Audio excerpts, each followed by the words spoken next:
ప్రియులారా, ప్రభు అయిన యేసుక్రీస్తు నామమున మీకందరికీ వందనాలు చెల్లిస్తున్నాను. మన దేవాది దేవునికి మహిమ, ఘనత, ప్రభావాలు కలుగునుగాక. ప్రియులారా, మీరంతా బాగున్నారు కదా? దేవుని సన్నిధానములో అందరము కూడా ముందుకు వెళదాం. ఈ సమయంలో మనము ప్రార్థన చేసుకొని ప్రారంభించుకున్నాం. అందరం తలలు వంచినట్లయితే ప్రార్థన చేసుకున్నాం. కృపగల మా తండ్రి, దయగల మా ప్రభువ, పరిశుద్ధాత్మదేవ, నీకు వందనాలు చెల్లిస్తున్నా. ఈ ఉదయకాలము తండ్రి, మీ సన్నిధికి మమ్మల్ని తీసుకుని వచ్చిన విధానము కొరకై ప్రభు మీకు స్తోత్రాలు. మా పట్ల ఈ ప్రకారంగా మీరు చేస్తున్న ప్రతి మేలు కొరకై దేవ మీకు వందనాలు చెల్లిస్తూ ఉంటున్నా. తండ్రి, ఈ దినము కూడా ప్రభువ మీ యొక్క సన్నిధానములో మమ్మల్ని జ్ఞాపకము చేసుకొని ఈ నూతన దినముని మీరు మాకు ఇచ్చినందుకు వందనాలు చెల్లిస్తూ ఉంటున్నాం. ప్రభువా, మీరు మాతో మాట్లాడండి, మీరు మమ్మల్ని సంధించండి. మా జీవితాలను ప్రభువా మీ ప్రణాళికలో నాయన మేము సరిచేసుకొని నీ ఎడల ప్రభువా మేము వాంఛ కలిగి జీవించినట్లు మీ సన్నిధానంలో మమ్మల్ని బలపరిచి ముందుకు నడిపించమని నీకు మహిమ, ఘనత, ప్రభావాలు ఆరోపిస్తూ యేసునామమున ప్రార్థిస్తున్నాము తండ్రి, ఆమేన్. ప్రియులారా, ఈ సమయంలో మనము పాట పాడుకొని ముందుకు సాగుదాం.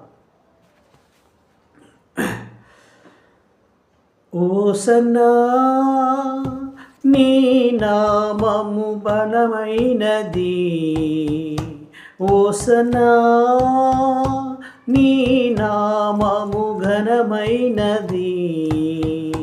సర్వలోకవాసులు నిన్ను స్తుతింతురు, సర్వలోకవాసులు నిన్ను స్తుతింతురు.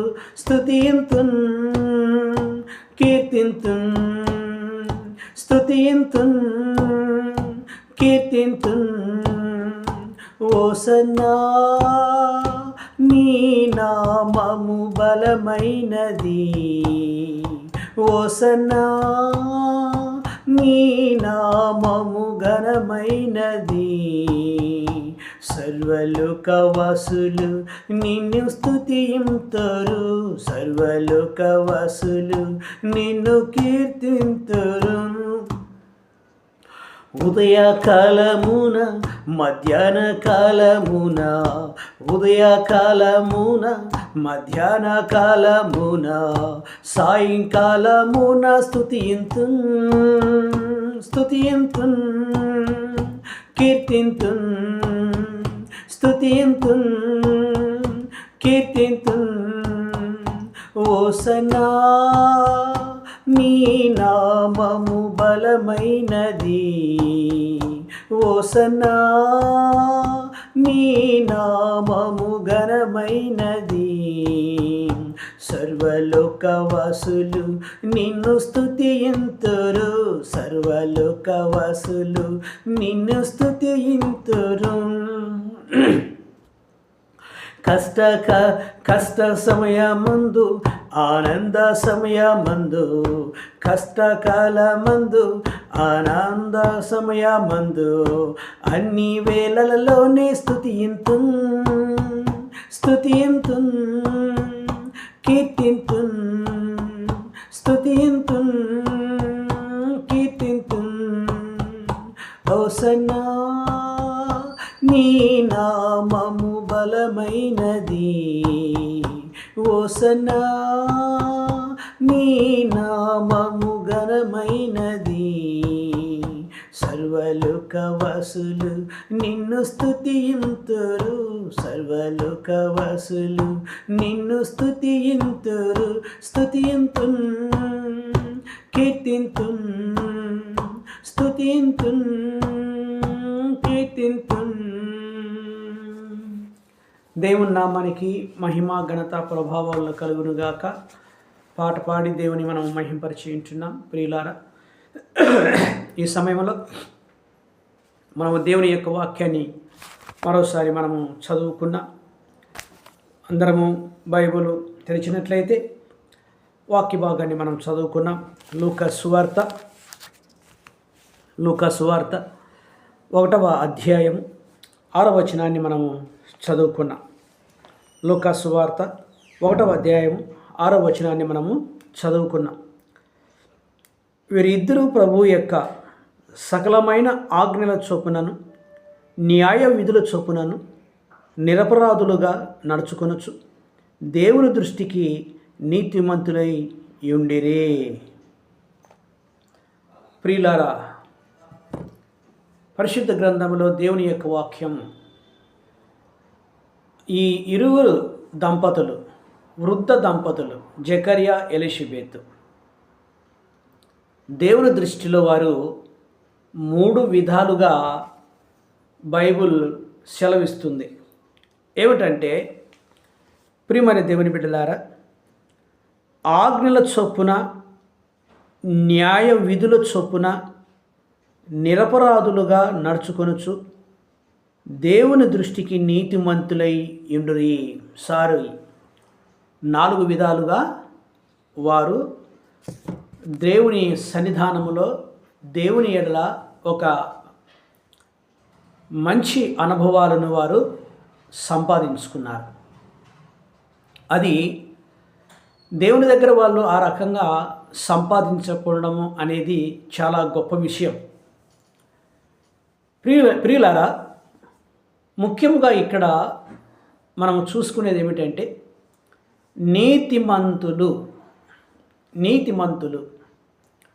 నీతిమంతులు అంటే ఆశీర్వదింపబడిన వాడు. ఆశీర్వదింపబడిన వాడు లేదా ఆశీర్వాదం, ఈ మాట పరలోకానికి సంబంధించింది. ఆశీర్వాదం దేనికి వచ్చింది? ఆశీర్వాదం అన్నమాట. నీతిమంతులు అనగా ఆశీర్వదింపబడిన వారు. ప్రియులారా, మత్తయి సువార్త మనం చూసుకున్నాం. 20 మత్తయి సువార్త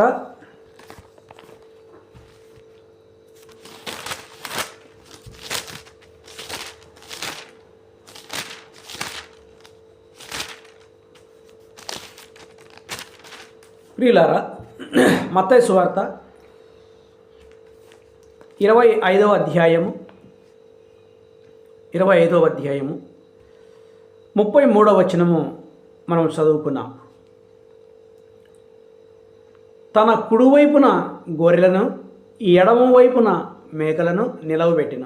అప్పుడు రాజు తన కుడివైపున ఉన్న వారిని చూసి, నా తండ్రి చేత ఆశీర్వదింపబడిన వారులారా, లోకము పుట్టినది మొదలుకొని మీ కొరకు స్థిరపరచబడిన రాజ్యమును స్వతంత్రించుకొనుడే. ఇది నా తండ్రి చేత ఆశీర్వదింపబడిన వారులారా. ఎవరినంటున్నాడు? కుడివైపు ఉన్నవారు. ఈ కుడివైపు ఉన్నవారు ఎవరనగా నీతిమంతులు అని పేరు తెచ్చుకున్న వాళ్ళు. వారిని నా తండ్రి చేత ఆశీర్వదింపబడిన వారులారా లోపలికి రండి. ఈ యాజకత్వంలో ఉంటున్న జకర్యా భార్య అనబడిన ఎలిషబెత్ ఇంత గొప్ప భాగ్యాన్ని వాళ్ళు దేవుని సన్నిధానంలో సాక్ష్యాన్ని పొంది ఉంటున్నారు. అంత సాక్ష్యము పొందిన తర్వాత అయినప్పటికీ వారికి వృద్ధాప్యము వయసు వచ్చేంత వరకు వారికి సంతానము లేదు. ఎందుకంటే అది దేవుని చిత్తము, దేవుని ప్రణాళిక ఈ విధముగా ఉన్నది. సృష్టికర్త అయిన దేవుడు రాబోతున్నాడు. పాపుల కొరకు రక్షకుడు రాబోతున్నాడు. మెస్సయ్య రాబోతూ ఉన్నాడు. ఆయన మార్గమును సరళము చేయడానికి ఆ దినములలో ఈయన నిమిత్తము ఒక ముందు యేసుక్రీస్తు ప్రభులు వారికి ముందు ఆయన మార్గమును సరళము చేయడానికి ఈ యొక్క దంపతులకు గర్భఫలముని ఇచ్చి ఒక ప్రవక్తను ముందుకు నడిపించడానికి అది దేవుని ప్రణాళిక అయి ఉంటున్నది. కాబట్టి ప్రియమైన దేవుని బిడ్డలారా, మరి అదే ప్రకారంగా మరి మత్తయి సువార్తలోనే ఇంకో నీతిమంతుడు లేదా నీతిమంతుడు అని ఇంకొక ఆయన కూడా సాక్ష్యం సంపాదించుకున్నాడు. ఆయన ఎవరు మనం కూడా ఇప్పుడు చూద్దాం. మత్తయి సువార్త 1వ అధ్యాయము 19వ వచనం మనం చూద్దాం.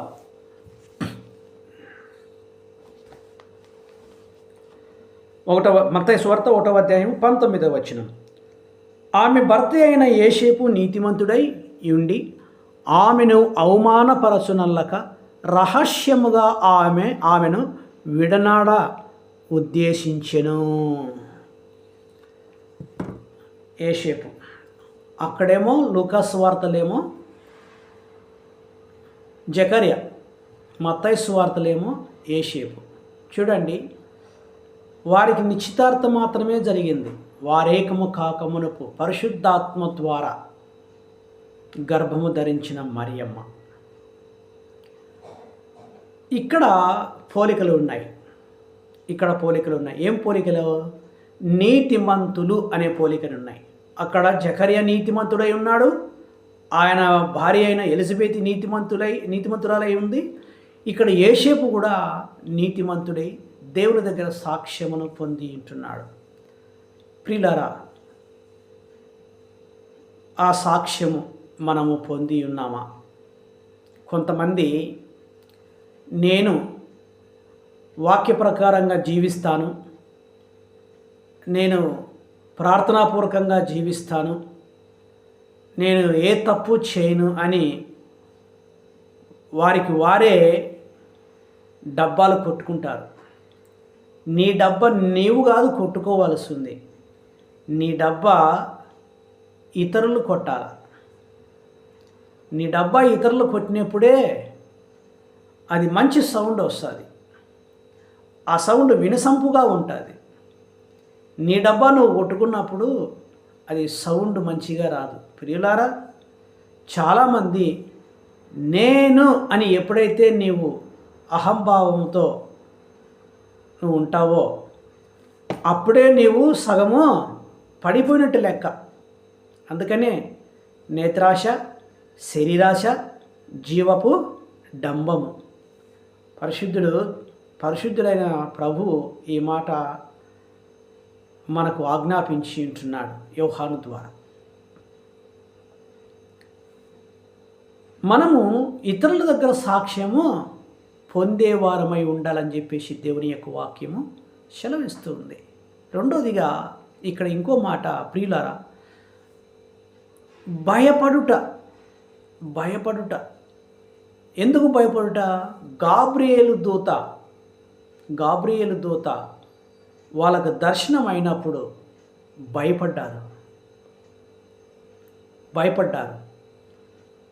ఎందుకు ప్రియులరా? మరియా భయపడ్డది, జకర్యా భయపడ్డాడు. ఇది ఎట్లా సాధ్యం? ఎందుకు వాళ్ళు గాబ్రియేలు దూత దర్శనం ఇచ్చాడు? మరియా పరిశుద్ధాత్మ ద్వారా నీవు గర్భము ధరించబోతున్నాడు అని ఆమెకు, జకర్యాకు ఇదిగో నీకు సంతానము కలగబోతూ ఉన్నది అని చెప్పేసి వాళ్ళు భయపడాల్సిన అవసరం లేదని చెప్పేసి ఆయన దూత వారికి ఆజ్ఞాపించాడు. చూడండి, మరియా ఇక్కడనే దేవుని యొక్క వాక్యములో మనం చదువుకున్నాం. మత్తయి సువార్త 1వ అధ్యాయం,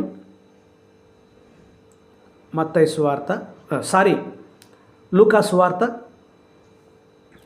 వార్త 1వ అధ్యాయం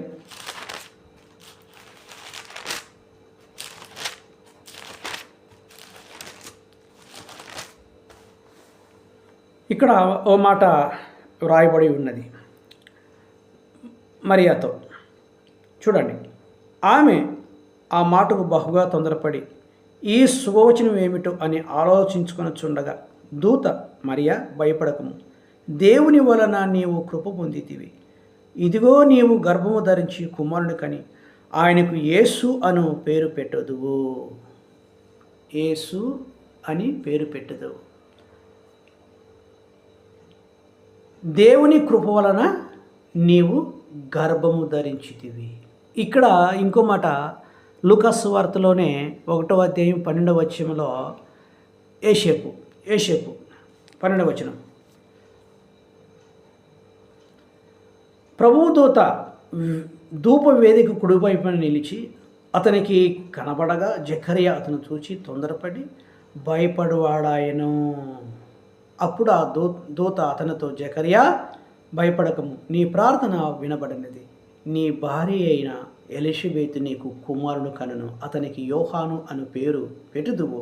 అతడు ప్రభువు దృష్టికి గొప్పవాడై ద్రాక్షరసమైనను మద్యమైనను త్రాగక తన తల్లి గర్భమునది పుట్టినది మొదలుకొని పరిశుద్ధాత్మతో నిండుకొనిన వాడై ఇశ్రాయేలీయులను అనేకులను ప్రభు అయిన వారి దేవుని వైపునకు త్రిప్పును. ప్రియులారా, ఇక్కడ గాబ్రియేలు దూత దర్శనం ఇస్తుంది, అక్కడ గాబ్రియేలు దూత దర్శనం ఇస్తుంది, వారితో మాట్లాడుతుంది. భయపడవద్దు. ఇక్కడ చాలా గొప్ప విషయం ఏమిటంటే, వృద్ధాప్యంలో కుమారుని ఇవ్వడం అనేది అది చాలా అరుదు. అది దేవునికే సాధ్యం, మనుషులకు సాధ్యము కాదు, దేవునికే సాధ్యం. ఆ ప్రకారంగానే ప్రియులారా, మరి ఇంకో వారు కూడా ఉన్నారు వృద్ధాప్యములో సంతానము పొందినవారు. వారెవరు? అబ్రహాము, శారా కూడా మరి వృద్ధాప్యంలోనే వారు సంతానము పొందినట్లు మనము చూస్తూ ఉంటున్నాం. ఆ మాట చూడండి, ఆదికాండము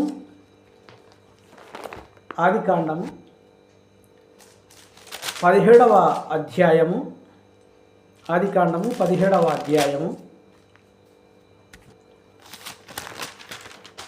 17వ వచనం. ప్రియులారా, చూడండి, ఒక మాట గమనిద్దాం. అప్పుడు అబ్రహాము సాగిలపడి నవ్వి, 100 ఏళ్ళు వానికి సంతానము కలుగునా, 90 ఏళ్ళు శారా కనునా అని మనసులో అనుకొనెను. ఏమైంది ఇక్కడ? అబ్రహాము సాగిలపడి నవ్వాడు. దేవుడు చెప్పాడు వాగ్దానం, మీకు సంతానం ఇవ్వబోతున్నానని. ఆయన కూడా నమ్మలే. దేవుడే చేశాడు వాగ్దానం. ఆయన నవ్వుకున్నాడు. మొట్టమొదట ఎవరు నవ్వినారు? అబ్రహాము నవ్వినాడు. తర్వాత ఎవరు నవ్వినారు? శారమ్మ నమ్మింది. తర్వాత అది ఎక్కడ చూడండి, 18వ అధ్యాయం 11, 12 వచనాలు. అబ్రహామును శారాయిను బహుకాలము గడిచిన వృద్ధులై ఉండిరి. స్త్రీ ధర్మము శారాకు నిలిచిపోయిన గనుక శారా, నేను బలము ఉడికిన దాననైన తర్వాత నాకు సుఖము కలుగున, నా యజమానుడు వృద్ధుడై ఉన్నాడు కదా అని తనలో నవ్వుకొనెను.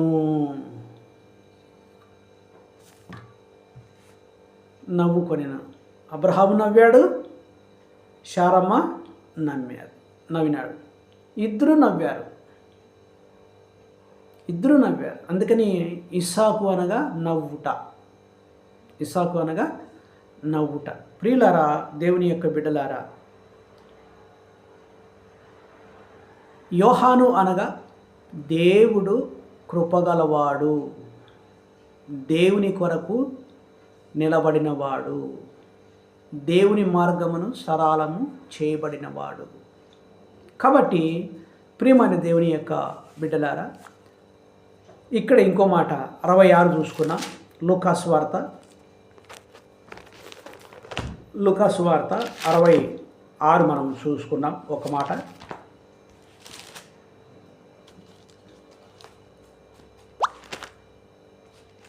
చూడండి.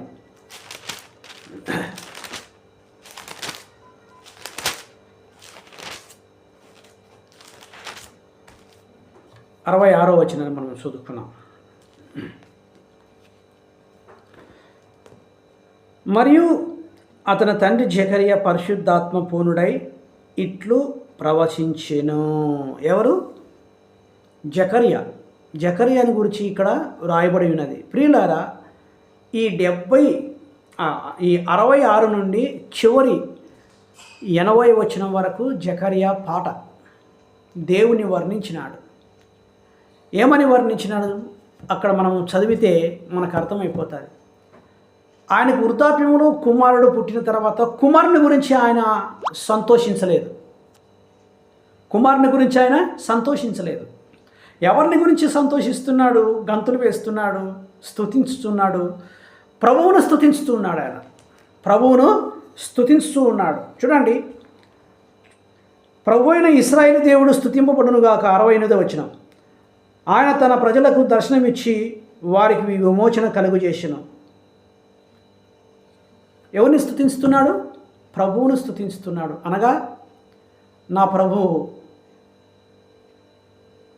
మాతో ఉండి మమ్మలను దేవుని సన్నిధిలో ముందుకు నడిపిస్తున్నాడు అని ఆయన దేవుని మహిమపరచుచూ ఉన్నాడు.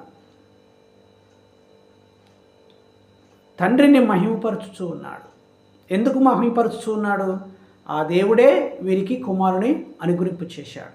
ఇది గొప్ప భాగ్యం వారికి. మన జీవితంలో కూడా దేవుడు మన పట్ల ఎన్నో అద్భుతాలు చేస్తున్నాడు అని చెప్పేసి దేవుని మనం అప్పటి వరకే దేవుని స్తుతించుతాం, తర్వాత మర్చిపోతాం. మనం మర్చిపోయే వారేముగా ఉన్నాం, వారేమో నిత్యము దేవుని స్తుతించేవారిగా ఉంటున్నారు. కాదు ప్రియులారా, మనము కూడా నిత్యము దేవుని మనము స్తుతించేవారమై ఉండాలి. పరిశుద్ధ హృదయముతో ఉండాలి, పరిశుద్ధ తలంపులతో ఉండాలి. అప్పుడే ప్రభు మన కొరకు చిందించిన రక్తానికి సాధకము ఉంటుంది, ప్రతిఫలం ఉంటుంది. కాబట్టి ప్రియమైన దేవుని బిడ్డలారా, ఆ ప్రకారంగా మనము కూడా జీవిద్దాం, మనం బ్రతుకుదాం. అది దేవుని యొక్క చిత్తమై ఉన్నదని చెప్పేసి దేవుని యొక్క వాక్యము సెలవిస్తూ ఉంటుంది. కాబట్టి ప్రియమైన దేవుని యొక్క బిడ్డలారా, ఇక్కడ ఇంకో మాట కూడా మనము చదువుకున్నాం. చూడండి, ఇంకో మాట కూడా చదువుకున్నాం. 39వ వచనం, ఆ దినముల యందు మరియా లేచి యూదా ప్రదేశములను కొండసీమలలో ఒక ఊరికి త్వరగా వెళ్ళి జకర్యా ఇంటిలో ప్రవేశించి ఎలిషబెతుకు వందనము చేసెను. ఎలిషబెతు మరియా యొక్క వందనములను వినగానే ఆమె గర్భంలోని శిశువు గంతులు వేసెను. అంతటా ఎలిషబెతు పరిశుద్ధాత్మతో నిండుకున్నదై బిగ్గరగా ఇట్లను, స్త్రీలలో నీవు ఆశీర్వదింపబడిన వారు, నీ గర్భఫలమును ఆశీర్వదింపబడను. నా ప్రభువు తల్లి నా యొద్దకు వచ్చుట నాకు ఇలాగూ ప్రాప్తించెను. ప్రియులారా, చూడండి, మరియమ్మ గర్భం ధరించిన తర్వాత ఎలిజబెత్ దగ్గరికి వెళ్ళింది. ఎలిజబెత్ దగ్గరికి వెళ్ళి వందనములు చెప్పింది. వందనములు చెప్పగానే ఏమైనది? ఎలిజబెత్ గర్భంలో ఉన్న శిశువు గంతులు వేశాడు. ఎంత అద్భుతం! ఎందుకు గంతులు వేశాడు? అక్కడికి ఎవరు వెళ్ళారు? మరియమ్మ వెళ్ళింది. మరియమ్మ గర్భంలో ఎవరు ఉన్నారు? ప్రభు అయిన యేసుక్రీస్తు ప్రభువుల వారు, లోకరక్షకుడు. అనగా పరిశుద్ధాత్మతో ఇద్దరూ కూడా నింపబడిన వారై ఉన్నారు. అది పరిశుద్ధాత్మ యొక్క శక్తి ప్రభావాలు. ఆ అవతల వ్యక్తికి పరిశుద్ధాత్మ దేవుడు దర్శనమిచ్చినప్పుడు, లేక పరిశుద్ధాత్మ దేవుడు కమ్మినప్పుడు, ఈ అవతల వ్యక్తికి కూడా పరిశుద్ధాత్మ దేవుడు ఆవరించాలి. ఆ పరిశుద్ధాత్మ యొక్క శక్తి ప్రభావము ఇతరులకు ప్రభావితం చేస్తుంది.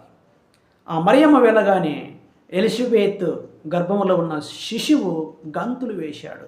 ఏమంటుంది? స్త్రీలలో నీవు ఆశీర్వదింపబడిన దానివి అని, నా ప్రభువు తల్లి నా యొద్దకు వచ్చినదని చెప్పేసి ఎలిజబెత్ మరి మరియమ్మతో అంటున్నది. ప్రియమైన, ఈ ప్రకారంగా మనం మన సహవాసంలో వెళ్ళాలి. ఎవరితో మనం స్నేహం చేయాలి? మరియమ్మ ఎవరి దగ్గరికి వెళ్ళి స్నేహం చేసింది? ఎలిజబెత్. మనం ఎవరితో సహవాసం చేయాలి? మన తోటి వారైన క్రైస్తవులతో మనము సహవాసము చేస్తూ మనం పలికే విధానంలో ఏ ప్రకారంగా ఉండాలా? దేవునికి మహిమకరముగా ఉండే పలుకులు మాత్రమే మనం పలకాలి. అప్పుడే అది మనకు దీవెనికరము, ఆశీర్వాదకరము. కొంతమంది ఉన్నారు, ఏమంటున్నారంటే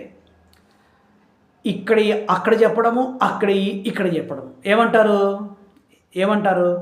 ఇదిగో ఇదిగో ఇదిగో ఇదిగో నీకు మాత్రమే నేను చెప్తున్నాను, నువ్వు ఎవరికి చెప్పమాకు, ఆ మనిషి ఇట్లా, ఆ మనిషి ఈ రకంగా అన్నాడు. మరి ఈమె గురించి వారి దగ్గరికి పోయి ఇదిగో ఇదిగో ఇదిగో నీకు మాత్రమే చెప్తున్నాను, నువ్వు ఎవరితో ఈ మాట చెప్పకాకు అని ఆ వ్యక్తే, ఒక వ్యక్తే అటు మనిషికి ఇటు మనిషికి, తన గురించి అతనికి, అతని గురించి ఇతనికి, ఈమె గురించి ఆమెకు, ఆమె గురించి ఈమెకు, ఈ రకంగా ఇతనే చెప్పుతాడు, ఈమె చెప్పుతుంది, ఎవరూ చెప్పరు. ఈయనే మొత్తం అంతా గబ్బు గబ్బు చేస్తాడు. అది మానవుని యొక్క బుద్ధి, మానవుని యొక్క నైజం. వారు కూడా మానవులే, కానీ పరిశుద్ధాత్మ యొక్క శక్తితో నింపబడిన వారు. మన జీవితము కూడా మనం ఒక మాట ఇతరుల గురించి మాట్లాడేటప్పుడు దేవుడు నన్ను గద్దిస్తాడు, దేవునికి నేను లోబడాలా, నేను దేవుని కుమారుని, నేను దేవుని యొక్క రక్తంలో కడగబడ్డాను, దేవుడే మానవునిగా వచ్చి నా కొరకు తన రక్తమును చిందించి ఆయన సమాధి చేయబడి తిరిగి లేచాడు, నేను ఇతరుల గురించి ఏ ప్రకారంగా నేను చెడుగా చెప్పాలి అనే ఆలోచన విధానం మనకు ఉండాలి. అప్పుడే మన జీవితాలు ముందుకు వెళతాయి. ప్రియులారా, దేవుని యొక్క వాక్యం మనతో స్పష్టంగా మాట్లాడుతూ ఉంది. ప్రియులారా, మన విషయం దేవునికి సమస్తము తెలుసు. మనం దేవునికి ఏమీ కూడా దాయలేం. మన స్వభావం ఏమిటో, మన తలంపులు ఏంటో సమస్తము దేవునికి వెరుగును. కాబట్టి నీతిగా జీవిద్దాం, యథార్థముగా జీవిద్దాం, ప్రభువులో జీవిద్దాం. నిత్యము ప్రార్థనా జీవితం మనం పొందుకొని మన వ్యక్తిగత జీవితము, మన కుటుంబ జీవితము ఎప్పుడైతే సాక్ష్యము పొందుతామో అప్పుడే సమాజంలో మనకు మంచి పేరు, మంచి ప్రఖ్యాతలు దేవుడే కలిగింప చేస్తాడు. మనం కాదు, దేవుడే కలిగింప చేస్తాడు. ప్రియులారా, నీ కొరకు నా కొరకు ప్రభు ఈ లోకానికి వచ్చాడు. ప్రభు ఈ లోకానికి వచ్చాడు. అది సత్యం, అది సత్యం. సత్యం అనగా నిజం. ఆ నిజాన్ని మనం నమ్మి, ఆ నిజాన్ని మనం ధరించుకొని, ఆ సత్యమును మనం ధరించుకొని ప్రభు ఎడల భయము భక్తి కలిగి మన జీవిత యాత్రలో మనం ముందుకు వెళ్ళాలని దేవుని యొక్క వాక్యం సెలవిస్తుంది. ఈ మాటలు దేవుడు దీవించునుగాక. ఆమేన్. ప్రార్థన చేసుకున్నాం. అందరము తలలు వంచినట్లయితే ప్రార్థన చేసుకున్నాం. స్తోత్రం స్తోత్రం స్తోత్రం స్తోత్రం స్తోత్రం స్తోత్రం స్తోత్రం స్తోత్రం. పరిశుద్ధుడా పరిశుద్ధుడా పరిశుద్ధుడా పరిశుద్ధుడా పరిశుద్ధుడా, ప్రేమస్వరూపి, ఆత్మస్వరూపి, సత్యస్వరూపి, నీతి సూర్యుడా, నీకు వందనాలు వందనాలు వందనాలు చెల్లిస్తున్నాము తండ్రి. ఈ ఉదయకాలము నాయన మమ్మలను ప్రభు మీ పాద సన్నిధికి తీసుకొచ్చిన విధానము కొరకై వందనాలు చెల్లిస్తున్నాము. ఓ ప్రభువాను, మా దేవుడు, మా రక్షకుడు నాయన, నీకు స్తోత్రము చెల్లిస్తూ ఉంటున్నాం నాయన. ఇదిగో ఈ సమయంలో ప్రార్థిస్తున్నాం. మా ప్రార్థనకు నాయన మీ ప్రతిఫలము దయచేయండి తండ్రి. యథార్థమైన జీవితం నాయన, నీతిగా జీవించడానికి నా ప్రభువా, ఈ లోకంలో మేము జీవించేంతకాలం మిమ్మల్ని కలిగి మేము జీవించినట్లు దేవ సహాయం చేయండి నాయన. ఈ వాక్యము ద్వారా మమ్మల్ని హెచ్చరించినందుకు దేవా అయ్యా నీకు వందనాలు. హెచ్చరింపబడి వాటిని సరిచేసుకొని మీ బిడ్డలముగా, మీ జనాంగముగా నాయన జీవించే భాగ్యము దయచేయండి ప్రభు. మా గురించి నాయన ఇతరులు సాక్ష్యము చెప్పాలి తండ్రి. ఆ యొక్క భాగ్యాన్ని మీరు మాకు ప్రసాదించమని దేవా మిమ్మల్ని బ్రతిమలాడుచున్నాం. ఆత్మదేవా నీకే స్తోత్రాలు తండ్రి. నశించిన దానిని వెతికి రక్షించుటకు ఈ లోకానికి వచ్చినవాడా నీకు వందనాలు చెల్లిస్తూ ఉంటున్నాము తండ్రి. నాయన ఇదిగో ప్రభు, ఎంతోమంది తండ్రి ప్రలాపిస్తూ ఉన్నారు, వేదనతో ఉంటున్నారు, దుఃఖముతో ఉంటున్నారు, మనశ్శాంతి లేక జీవిస్తూ ఉన్నారు. అటువంటి వారికి నాయన మీ సహాయము దయచేయండి, మనశ్శాంతిని దయచేయండి ప్రభు. కుటుంబాలలో నెమ్మదిని దయచేయండి తండ్రి. నీకు స్తోత్రాలు చెల్లిస్తున్నాం. నీ రక్షణ భాగ్యమును దయచేయండి ప్రభు. నీకు స్తోత్రాలు చెల్లిస్తూ ఉంటున్నాము నాయన. ఎంతోమంది వేదనతో ఉంటున్నారు ప్రభు. అయ్యా వారి యొక్క వేదన మీరు తొలగించమని అడుగుతున్నా. నా తండ్రి దగ్గరికి నేను వెళితే, నా దేవుని దగ్గరికి వెళితే నాకు మనశ్శాంతిని ఇస్తాడు, మాకు శాంతిని ఇస్తాడు అని చెప్పేసి ఎంతో ఆశతో ఉన్న బిడ్డలను ప్రభు అయ్యా వారికి శాంతిని, సమాధానము దయచేయండి. ఆర్థిక పరిస్థితులు సతమతమవుతున్న బిడ్డలను ప్రభు ఆర్థిక పరిస్థితుల నుంచి నాయన మీరు విడుదల చేయమని అడుగుతున్నాం. క్రైస్తవ లోకమును ప్రత్యేకంగా మీ చేతులు దీవించిన ఆయన నీ బిడ్డలు నీడల ప్రభు నాయన అయా వాంఛ కలిగి జీవించినట్లు దేవా మంచి సాక్ష్యముతో జీవించే భాగ్యమును దయచేయమని అడుగుతూ ఉంటున్నా తండ్రి. నీకు స్తోత్రాలు. క్రైస్తవ వేదనల నిమిత్తమై ప్రార్థిస్తున్నాం. వారు కూడా ప్రభు నీ బిడ్డలే నాయన, వారిని కూడా మీరు దర్శించండి నాయన, వారిని మీరు సంధించండి, రక్షణ భాగ్యం వారికి ప్రసాదించమని అడుగుతూ ఉంటున్నాము తండ్రి. నీకు స్తోత్రాలు. దేవాది దేవుడా నీకు వందనాలు చెల్లిస్తూ ఉంటున్నాము నాయన. అయ్యా, ఎవరైతే ప్రభువా నాయన గర్భఫలము లేక జీవిస్తూ ఉంటున్నారు ప్రభువా, సంతానం లేక బాధపడుతూ ఉన్నారు తండ్రి, వారికి మీరు సంతానము దయచేయండి ప్రభువా. వృద్ధాప్యములో నాయన ఇదిగో ప్రభువా ఎలిజబెత్కు జకరయ్యకు కలుగు చేసిన దేవుడు, వృద్ధాప్యములో తండ్రి అబ్రహాముకు శారాకు కలుగు చేసిన దేవా, ఇదిగో నాయన మీ బిడ్డలకు మీరు దయచేయమని అడుగుతున్నాం. సంతానం నిమిత్తమై బాధపడుతున్న బిడ్డలను ప్రభువా మీరు జ్ఞాపకము చేసుకుని వారి గర్భాన్ని మీరు నాయన తాకమని అడుగుతూ ఉంటున్నాం నాయన. నీకు వందనాలు. మంచి ఆరోగ్యాలతో నింపమని అడుగుతున్నాము తండ్రి. నీకు స్తోత్రాలు. అయ్యా, సంఘాలలో నా ప్రభువా నాయన మీ యొక్క ఉజ్జీవాన్ని దయచేయమని అడుగుతున్నాం. సేవకుల పట్ల నాయన అయా ఐక్యతను దయచేయమని తండ్రి మిమ్మల్ని బ్రతిమలాడుచున్నాం. ఈ యొక్క డిసెంబర్ మాసంలో తండ్రి క్రైస్తవ బిడ్డలు సంతోషముతో ప్రభువా నీ యొక్క జన్మదినోత్సవాన్ని జరుపుకోవడానికి సిద్ధపడుచు ఉండగా నాయన అయా ప్రతి సంఘమును ప్రతి బిడ్డను నాయన అయా ఆత్మతో సత్యముతో నీ యొక్క జన్మదినోత్సవాన్ని జరుపుకోవడానికి నాయన సిద్ధపరచమని అడుగుతూ ఉంటున్నాము తండ్రి. నీకు వందనాలు. రాజాది రాజా నీకే స్తోత్రాలు తండ్రి. అయా ఇదిగో ప్రభువా నాయన అయా ప్రభుత్వాలను ప్రత్యేకంగా మీ చేతులతో దీవించండి. రాజకీయ నాయకులను మీరు దీవించండి నాయన. ప్రభుత్వ ఉద్యోగులను మీరు దీవించండి నాయన. ఇదిగో ప్రభువా ప్రైవేటు ఉద్యోగస్తులను మీరు దీవించండి. ఆయా వ్యవస్థలను ప్రభువా మీరు దీవించండి ప్రభువా. ఫిలిం స్టార్స్ను ప్రభువా మీరు దీవించండి నాయన. అయా ఇదిగో మెడికల్ డిపార్ట్మెంట్ వారిని మీరు దీవించండి. రెవెన్యూ డిపార్ట్మెంట్ వారిని మీరు దీవించి మీరు ఆశీర్వదించండి నాయన. హోమ్ డిపార్ట్మెంట్ని మీరు దీవించి ఆశీర్వదించమని అడుగుతున్నాం తండ్రి. వారి వృత్తికి నాయన వారి న్యాయం చేయనట్లు, ప్రజలకు న్యాయం చేయనట్లు దేవ సహాయం చేయండి ప్రభువా. రాజాది రాజా నీకే స్తోత్రాలు తండ్రి నాయన. కార్గిల్లో ఉన్న బిడ్డలను ప్రభువా నాయన వారిని వారి కుటుంబాలను ప్రభువా మీ కౌగిట్లో చేర్చుకొని మీ కాపుదలతో నింపమని అడుగుతున్నాం. దేశం కొరకు నాయన వారు ప్రయాసపడుతూ ఉంటుండగా వారి ప్రయాసమును తండ్రి వ్యర్థము కాకుండా ప్రభువా మీ యొక్క కృపలో బలపరచమని అడుగుతూ ఉంటున్నాను నాయన. మా దేశ ప్రధాని తండ్రి నాయన నరేంద్ర మోడీ గారిని ప్రభువా ఆయన రాష్ట్రపతి గారిని ప్రభు మీ చేతులతో దీవించి మీరు ఆశీర్వదించి భద్రపరచమని అడుగుతున్నాము తండ్రి. నీకు స్తోత్రాలు. అన్యాయము అక్రమాలను ప్రభువా మీరు తొలగించమని అడుగుతున్నాము తండ్రి. అయా నీకే వందనాలు చెల్లిస్తూ ఉంటున్నాము నాయన. అయా నీకే స్తోత్రాలు తండ్రి. నీకు వందనాలు. యేసయ్యా నీకు వందనాలు. ఇట్టి ప్రార్థనకు ప్రభువా మీ ప్రతిఫలం దయచేయమని నీకే మహిమ ఘనత ప్రభావాలు ఆరోపిస్తూ మా రక్షకుడు నీ ప్రియకుమారుడు నజరేయుడు ఆయన యేసు పరిశుద్ధ నామమున వేడుకొని ప్రార్థిస్తున్నాము పరమ తండ్రి. ఆమేన్. ప్రియులారా, మీకందరికీ కూడా ప్రభువైన యేసు నామమున వందనాలు చెల్లిస్తూ ముగిస్తున్నాను. Thank you.